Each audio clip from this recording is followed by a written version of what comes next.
Doctor Vishnuvardhan ಸಮಾಧಿ ವಿಚಾರವಾಗಿ film chamber ಅಧ್ಯಕ್ಷ ನರಸಿಂಹಲು ಪ್ರತಿಕ್ರಿಯಿಸಿದ್ದಾರೆ. ಈ ಬಗ್ಗೆ ನಮಗೆ ಹಲವರು ದೂರು ಕೊಟ್ಟಿದ್ದಾರೆ. ನನಗೆ ಈ ಬಗ್ಗೆ ತಿಳಿದ ಕೂಡಲೇ ಅಭಿಮಾನ್ ಸ್ಟುಡಿಯೋ ಜಾಗಕ್ಕೆ ಹೋಗಿ ಬಂದಿದ್ದೇನೆ.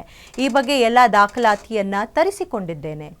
ನಾನು ಸ್ಪಂದಿಸಿಲ್ಲ ಎನ್ನುವುದು ತಪ್ಪಾಗುತ್ತದೆ. ಕಾನೂನು ಅಡೆತಡೆ ಬಗ್ಗೆಯೂ ಮಾಹಿತಿ ತರಿಸಿ ನೋಡಿದ್ದೇನೆ. 2016ರಲ್ಲಿ ವಿಷ್ಣು ಸಮಾಧಿ ಮೈಸೂರಿಗೆ ಸ್ಥಳಾಂತರ ಆಗಬೇಕು ಎಂದು ಸರ್ಕಾರಕ್ಕೆ ಕುಟುಂಬದವರು ಪತ್ರ ಬರೆದಿದ್ದಾರೆ. ಕೋರ್ಟ್ನಲ್ಲಿ ಪ್ರಕರಣ ನಡೆಯುತ್ತಿದೆ ಅಂತ ಮಾಹಿತಿಯನ್ನ ನೀಡಿದ್ರು. ಸೇನಾನಿ ಶ್ರೀನಿವಾಸ್ ಅವರು ಹೇಳಿದ್ರು, ನಮ್ಮ ಫಿಲ್ಮ್ ಚೇಂಬರ್ ಯಾವುದಕ್ಕೆ ಪ್ರತಿಕ್ರಿಯೆ ಕೊಟ್ಟಿಲ್ಲ ಅಂತ ಹೇಳಿ. ಸರ್, ನಿಮ್ಮ ಗಮನಿಸಿರ್ಲಿ, ನನಗೆ ಗೊತ್ತಾದ ತಕ್ಷಣ ವರಮಹಾಲಕ್ಷ್ಮಿ ಹಬ್ಬ ಅವತ್ತು ಮನೇಲಿ ಇದ್ದೆ. ನನಗೆ ಫೋನ್ ಮುಖಾಂತರ ಗೊತ್ತಾದ ತಕ್ಷಣ ನಾನು ಇಮಿಡಿಯೇಟಾಗಿ ಕಾಲ್ ಮಾಡಿದೆ ಅವ್ರಿಗೆ. ಸರ್, ನಾನೆಲ್ಲ ಬೇರೆ ಕಡೆ ಇದ್ದೀನಿ ಅಂದರು. ಏಕಾಏಕಿ ನಾನು ಅಲ್ಲಿಗೆ ಹೋದೆ. ಅಲ್ಲಿ ಧ್ವಂಸ ಮಾಡಿದಾರಲ್ಲ ಆ ಜಾಗಕ್ಕೆ ಹೋದೆ.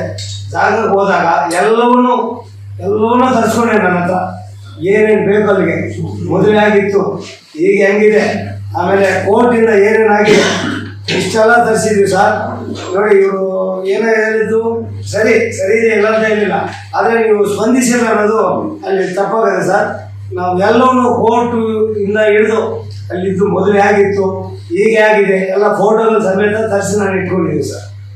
ಅದಾದ ನಂತರ ಇವರು ನಮ್ಮ ವಿಷ್ಣು ಬಲ್ಗ ಇವರೆಲ್ಲ ಬಂದಾಗ ನಮ್ಮಲ್ಲಿ ಏನು 2016ರಲ್ಲಿ ಒಂದು ಅವರು ಅಪ್ಲಿಕೇಶನ್ಗಳ ಮುಖಾಂತರ ಏನೇನಾಗಿದೆ ಅನ್ನೋದನ್ನು ತರಿಸಿ ನೋಡಿದ್ದೀವಿ ಸರ್. ಅಲ್ಲಿ ಏನಾಗಿದೆ ಅಂದರೆ 2016ರಲ್ಲಿ ನಮ್ಮ ಕುಟುಂಬದವರು ಮೇಡಮ್ ಅವರು ಒಂದು ಲೆಟರ್ ಬರೀತಾರೆ, ನಮಗೆ ಇದು ಶಿಫ್ಟ್ ಆಗಬೇಕು, ಸ್ಥಳಾಂತರ ಆಗಬೇಕು, ಇಲ್ಲಿಂದ ಮೈಸೂರಿಗೆ ಹೋಗಬೇಕು ಅನ್ನೋ ಲೆಟರ್ಗಳೆಲ್ಲ ಕೊಟ್ಟಿದ್ದಾರೆ. ಅದಕ್ಕೆ ಸರ್ಕಾರ ಸ್ಪಂದಿಸಿ, ನಾವು ಕೊಟ್ಟಿದ್ವಿ ಸರ್ಕಾರದವ್ರಿಗೆ. ಅದಕ್ಕೆ ಸರ್ಕಾರ ಸ್ಪಂದಿಸಿ ಒಂದು ಕಡೆ ಜಾಗ ಮಾಡಿ ಅಲ್ಲಿಗೆ ಏನೇನು ಬೇಕೋ ಅದು ಅನುದಾನ ಎಲ್ಲ ಕೊಟ್ಟು ಅದನ್ನು ಇದು ಮಾಡಿದೆ. ಈಗ ಕೋರ್ಟಲ್ಲಿ ನಡೀತಾ ಇತ್ತು ಸರ್.